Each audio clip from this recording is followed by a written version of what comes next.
This is an iHeart podcast. Guaranteed human. With no fees or minimums on checking accounts, it's no wonder that Capital One Bank Guy is so passionate about banking with Capital One. If he were here, he wouldn't just tell you about no fees or minimums. He'd also tell you about how Capital One cafes are open 7 days a week to assist with your banking needs. Yep, even on weekends. It's pretty much all he talks about, in a good way. What's in your wallet? Terms apply. See CapitalOne.com/bankguy. Capital One N.A., member FDIC. Hello and welcome to The Short Stuff. I'm Josh. There's Chuck. There's JJ, brand new guest producer. We've got this revolving door going on that's just like beautiful. And this is Short Stuff. Yeah. JJ's, he's a pro though. Like, it's not like you can just show up here and take a ticket like you're at the deli. No, nothing like that. This isn't Katz's Deli. No. Although I'd be pretty happy if it was. Nor is it Dr. Katz's therapy office. Anytime I hear of Dr. Katz, I think of I think it was Dom Herrera. He used to be a regular on that. Yeah, and he used to go like, Dr. Katz, cha-cha-cha. And it's been in my head since like 1993. Oh, man, Dr. Katz was great. I miss it. It really was. Let's go watch some after this, okay? All right, but let's talk about Corduroy first. Mm-hmm. Sure. That's fine. We can talk about that. Because you see him wearing it in honor of today. I know you're wearing some rust-colored corduroy pants that I would say are maybe probably about a 10 to 12 whale. Yeah. Maybe 8. They're pretty standard Levi's cords, whatever that whale is. And if you're wondering what we're talking about, we'll tell you here in a minute after we get to a little bit of the history here, which is debatable, apparently. It is. Because it's either French in origin, Corduroy, the king's cord. Mm-hmm. But my money is a little more toward what the Brooks brothers say, which is, no, mate, it was streetwear in 18th century England. I don't think the Brooks brothers sound like that. No? What do they sound like? Oh, really? I can just think of Albert Brooks and Super Dave Osborne as the Brooks brothers. Oh, that's good. Why Dave Osborne? He's not a Brooks, is he? They're brothers, man. Believe it or not. No. Yeah. No. Isn't that great? Wow. Yeah. Man, their parents must have been really cool. Probably so.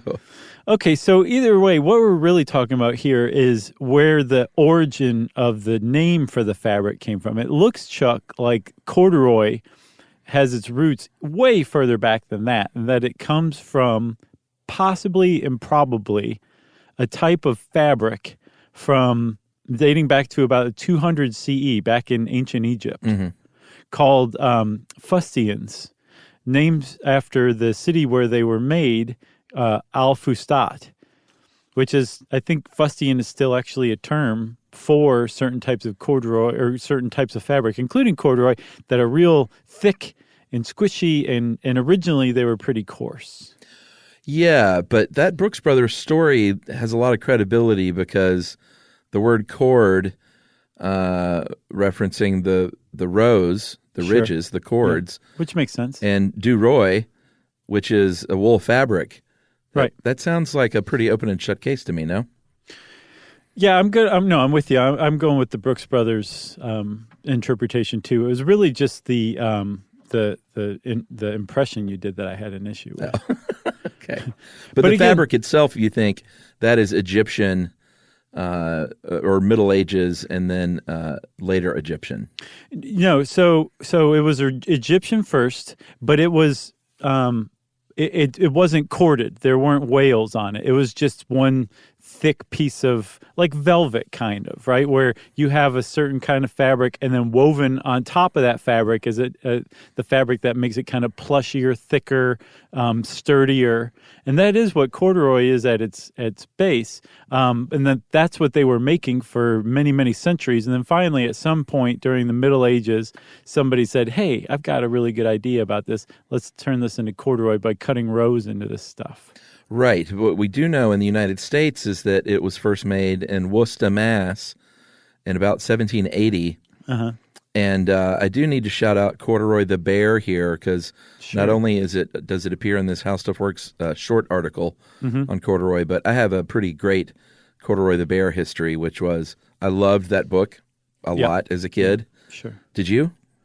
I was aware of it, but I think it was a little ahead of my time. Okay. I think it was ahead of my time, too. I mean, I think it predates me. But I loved the story, and my mom she got a teddy bear that looked kind of like Corduroy and made him little Corduroy overalls and shorts, and was missing a button. So that is so sweet. Yeah, I had my very own. That was kind of one of the great things about my mom, is she could really sew, and so she could make me things when they did not exist on the toy market. Oh, that's neat. Or she could save some money and just make her own knockoffs. Well, we did that as well. Right. I had more than one T-shirt made from like curtain fabric. That's hilarious. My mom used to take my T-shirts and like stuff them and turn them into pillows when I outgrew them. Oh, that's sweet. Yeah, it was pretty sweet. I have no idea where they are anymore, but yeah, I had a few That's of very those. Nice. I had one that said BMX. Oh, yeah? Yeah. That'd be pretty cool to have today. It really would. So we mentioned the whales, and I think we should get to that before we take our little break. The whales are those rigid little ridges, WALES. I'm so glad you spelled it. Yeah, and it's the higher the whale count, the smaller the little ridge is. So if you have worn one of those really fine, sort of like corduroy Oxfords, I'm not a huge fan of them. For myself, I don't mind the way they look, but I've never liked them for me personally. But that's about a 16 whale. What don't you like about them? It's just not my bag. I'm not big on collared shirts. Period. They I see. Ruffle my neck and my chin. Yeah. But that particular one you just described about the 16 whale cord, I think is typically called pin cord. Yeah, you have some of those, right? I do not, but I have to say researching corduroy made me want to go buy some corduroy stuff, so I think it's in the offing. Yeah, my problem with my cords is they really wear out in the knees very fast. Yeah. And I'm not even a guy who spends a lot of time on his knees. You know? I was going to say. I'm not scrubbing floors much or anything, so I don't know what the deal is. Okay. Well, that's a mystery I think we can go to a commercial break on. All right, we'll figure it out. Well, now, when you're on the road, driving in your truck, why not learn a thing or two from Josh and Chuck? It's stuff you should know. Stuff you should know. All right.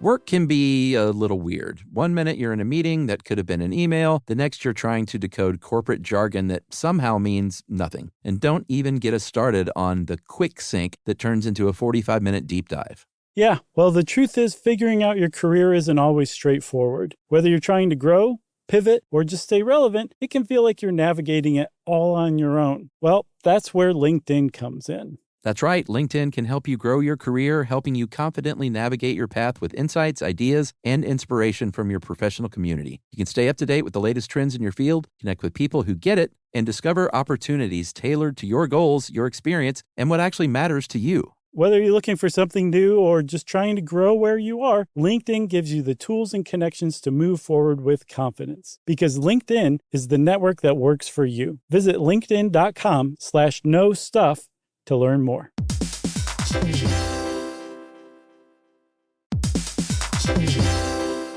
Hey everybody, we're here to talk to you about Wayfair, who believes that spaces should be functional, they should be comfortable, they should be well designed, and they can be well designed by you with their help. Your updated space should feel more comfortable, inviting, and practical for everyday use. And we're talking about outdoor seating. We're talking about grills. We're talking about major appliances. If you need storage solutions, Wayfair can help you out. Patio lighting, rugs, decor. It is your one-stop shop for home. Yeah. I mean, it's getting nice out, so it's time to think about living outdoors for the next few months. And Wayfair knows that outdoor furniture, it's heavy, it's intimidating to assemble. So Wayfair has stepped in and said, we're going to handle the hard part so you don't have to. That's right. You can shop Wayfair Verified, your shortcut to the good stuff. And that means their team of product specialists are going to vet everything by hand using a 10-point inspection, testing things like, quality materials, functionality, and features, and even how long it takes to build that piece of furniture. And the overall experience save time, reduce hassle, and improved convenience. Patio season is here, and these deals won't last. So head to wayfair.com right now to get your outdoor space ready for way less. That's WAYFAIR.com. Wayfair, every style, every home.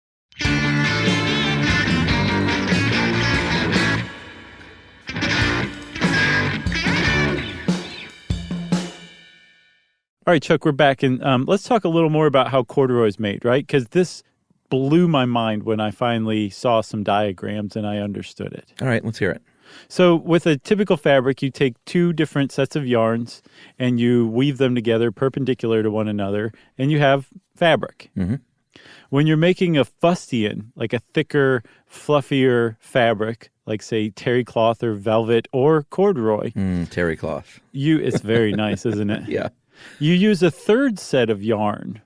And so what you have is that basic, flat fabric, and then woven into the top of that is that thicker pile of fabric called the worsted, right? Yes. Okay. And so just leaving it like that, you have something like velvet or, again, like terry cloth, which you love so much. But if you want to make corduroy, you take that fustian fabric, and then you take a very sharp set of scissors or something like that, and you cut a line all the way along the length of the fabric. And what you've just done is created a two-whale bolt of corduroy. But no one's going to wear that, right? Yeah, and Two Whale Bolt is a great band name, by the way. It is. That's funny, because I was just going to say the only person who'd wear that is somebody like Flea from the Red Hot Chili Peppers. Yeah. But he'll wear anything as pants, as we've seen over the years. So you start making more cuts and more cuts. And like you were saying, depending on how supple or nice you want to make the fabric, the more cuts you're going to make. But however many cuts there are, however many ridges there are per inch, that's the whale count, and that's kind of describes how thick the ridges are. But the point is when you make that cut, what you've done is cut that top layer of fabric, the additional third set of yarn, and you've cut it into two, and you've exposed the other traditional two yarn set of fabric underneath. Mm-hmm. And that's what corduroy is. It's a raised ridge that used to be all one complete set of yarn, and then there's valleys that are the fabric below. Yeah. I've been practicing this for days. That's good. And it still didn't go according to plan. Like, no. I want to cut my thigh with the razor blade right now. No. I'm so frustrated, Chuck. No, I think that was perfect, actually. What you end up with, and how they actually refer to it in the industry, is a three-dimensional fabric, a three-dimensional pile weave. And like you've mentioned, velvet and terry cloth are also three-dimensional fabrics. Mm-hmm. And it's pretty great. They say in here that you need to steam or fluff corduroy. I don't think that's the case, or at least I've never done that. No. Only a Brooks Brothers would do that. But I do have a pretty rockin' corduroy coat from back in the day. This thing is, I probably had it for 20 years, and I got it secondhand. And it is beautiful, and it's got a really fat whales on it. Mm-hmm. And I don't pull it out much anymore. It used to be my New York coat, but I've evolved a bit since then. But I still have it, and it's really a nice coat. That is, yeah, I think I know the coat you're talking about. I'm either confusing you or Joe McCormick has one that he likes to rock a lot. It's probably Joe, because I haven't worn mine in years. Okay, but you got yours secondhand 20-something years ago. Yeah. So that would have coincided roughly with the last corduroy revival. And the first one I remember was in the 90s. Do you remember that? Yeah, they were big in the 50s, certainly in the 60s and 70s. Mm-hmm. And then in the 90s, I think that's when I got this thing. And I got two. I got one shorter one that had a narrower whale. Right. And then this longer one that has the big fat whales. And I think I still have both of them. Is it like a trench coat, a corduroy trench coat? Yeah, it's like a long corduroy coat with the big brown buttons and like a wool lapel. Is it like a barn coat or something? A what? A barn coat? I'm not sure what that is. It sounds like what you're describing. You're going to have to wear this in someday. Yeah, okay? I'll bring it in. All right, cool. Just bring it in for show and tell. Sure. But yeah, so it was kind of big in the 50s, really took off in the late 60s, and then really huge in the 70s, and then went nowhere until the 90s. And then I guess this thing said in the 2010s it came back, or the 2000s it came back in, which I was not aware of that at all. Well, I've always rocked the cord pants, but over the years it has ranged from like school uniform fabric to in World War I, low-ranking soldiers wore it. Mm-hmm. Workwear, if you worked in like a factory, because the stuff is pretty warm, right? Because it's thicker and it's durable too. Yeah, very durable, except in the knees. And and then it's, sometimes it's also been looked at as something a little fancier. Right, which it apparently originally was. It was sportswear for the upper class, and then somehow just kind of fell out of favor and became associated with the working class and the lower classes. And then it just kind of stayed that way until, I think, starting in the 20s. For a little while there, it was pretty common as upholstery for cars. Mm-hmm. Did you know that? Yeah, I have seen a car upholstered in corduroy, and it's pretty awesome. I'll bet it's pretty awesome. The only way that could be any better is if there were patchwork corduroy car seats. Now I know the jacket that you're talking about that is Joe's for sure. Yes, I I've think seen it him even wear it. has elbow patches. Yeah, his is more like a blazer. Sure, not a duster like yours. That's right. What else you got? I got nothing else, man. I support corduroy. I like knowing a little bit more how it's made. Yeah, And I say wear it. It's never out of fashion. up with corduroy. Agreed. If you want to know more about corduroy, by the way, check out Heddels, HEDDELS.com. They have something called Corduroy. Read between the lines of the wailed fabric by James Smith, and it has a picture that will finally explain, better than I possibly could, how corduroy is made. Very simply. Yes. Okay, well, see you guys later, because Short Stuff is out. Stuff You Should Know is a production of iHeartRadio's How Stuff Works. For more podcasts from iHeartRadio, visit the iHeartRadio app, Apple Podcasts, or wherever you listen to your favorite shows.